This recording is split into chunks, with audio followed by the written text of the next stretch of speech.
I'm all twisted up about these Michael Wolff revelations in the Epstein letters.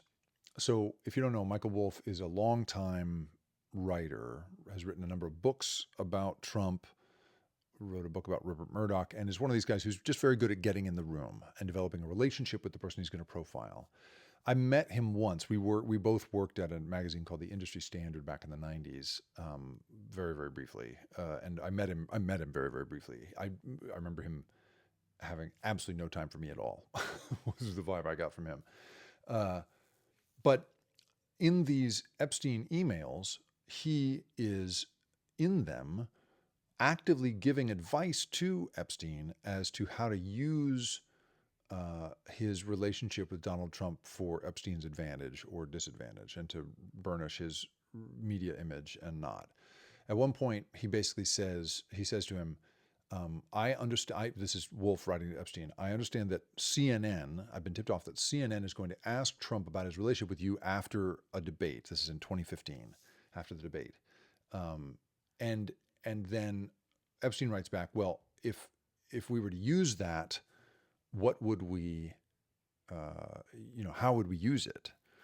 And if we were to craft a response for Trump, what would we say? And Wolf doesn't fall into that trap. He says, you should just let him, and it's not clear to me why exactly, but he says, you should let him hang himself. If he denies his relationship with you, you can use it one way. If he accepts it, you can use it another way. He just sort of says, like, don't say anything, which in a way gets Wolf off the hook when it comes to an accusation of actually coaching Epstein on what to say, or by extension, coaching Trump on what to say. And Wolf is on. I really encourage you to listen to his response to all these revelations, because a lot of journalists are very upset about all this, and I think rightly so.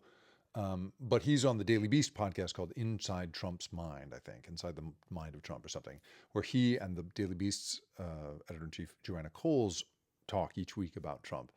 And Wolf draws on his lots and lots and lots of personal experience with Trump and his orbit. And Coles basically this week was like, so what the hell, man, right? And says, you're there kind of, doing spin control for Epstein. You're clearly like in a kind of relationship with him. What do you have to say about it? And Wolf essentially says a few things. He says, I'm not really a journalist, I'm a writer. And he says there's a distinction there, that basically being an independent writer means that he can get information out of people that the New York Times, using tactics that the New York Times could not. So he's like, I can be in the room and I can, and this is his second argument, I can play a part to get these folks to confide in me. He also says, only I have delivered the kind of revelations about these people that I could. He's got the kind of self involvement that a lot of, very strong writers tend to. And he also says, these white lies that I never, got involved in criminal actions. I never, I was never in the massage room, like any of that stuff. He said, I just was around and playing a role that made it possible. And these white lies never hurt anybody, is basically what he says to Coles. And the only place that I would say in the evidence that we have so far where that is not true is the one entity that he obviously did hurt in this case, which is CNN, right? He tips off Epstein that CNN is going to ask Trump this damning question, not knowing what Epstein could do with that, was going to do with that. What Epstein could have done is just turned right around and told Trump, which would take away CNN's ability to get an honest, an unrehearsed reaction from Trump. So that may not have been what came to pass, but that certainly was, the potential was there. And if I had reached out to a source and tipped them off about some other news organization getting to know, to tell them in advance what was coming, I think, that's pretty unethical as a journalist. And it raises for me this whole larger question of access journalism. I know lots and lots of people who are very good at getting information, who have really deep connections, real relationships with their sources. They go to parties with them, they go to dinners with them, they go, even sometimes on vacation with them.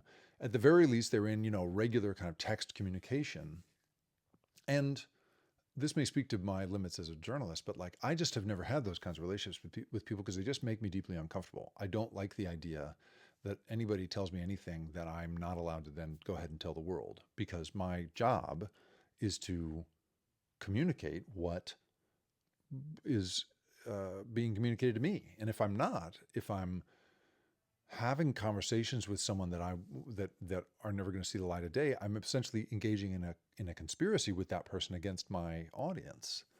So at the same time, I want, the Michael Wolffs of the world to bring out some real learnings. I want to know the unrehearsed stuff. I want to know what a Jeffrey Epstein or a Donald Trump are like in an unrehearsed moment. But the compromises you got to make to get into that room and make them comfortable with you clearly involve some those are serious compromises.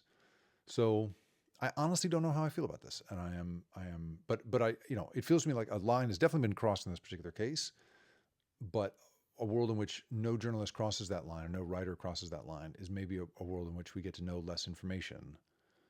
So I don't know. I really don't know the answer to this question.